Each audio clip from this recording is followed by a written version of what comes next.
s'kishte drita, që s'pyste më njeri. S'pyste më njeri. Nuk tha njeri, më hadi që mendo për këtë punë. Fare.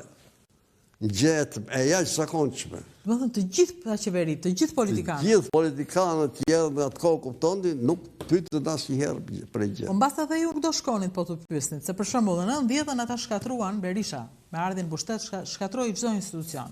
Do shkonit ju po t'ju ftonte ai? Ku? Ty thoshte më ndihmoni për këtë hidrocentral për shembull. Jo, po nuk thoshte ai një gjë të tillë. Nuk asnjëherë, as nuk donte të hesë Shqipëria. Ta gjykoj vazhdimisht në këtë punë. Se ndryshe, ecë për para, po thjerë njerëzit që duhet për këtë punë. Bëjmë vetë këto gjërat. Po shitja e hidrocentralit, për shembull, për ju, çfarë i bën Shqipërisë shitja e hidrocentralit? Është e poshtër, s'ka që bëj tjetër. Ti ke këto hidrocentrale, kupton, dhe jep turkut katër hidrocentrale, ja shet. Pse?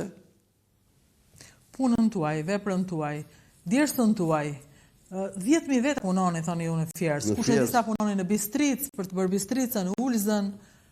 Po.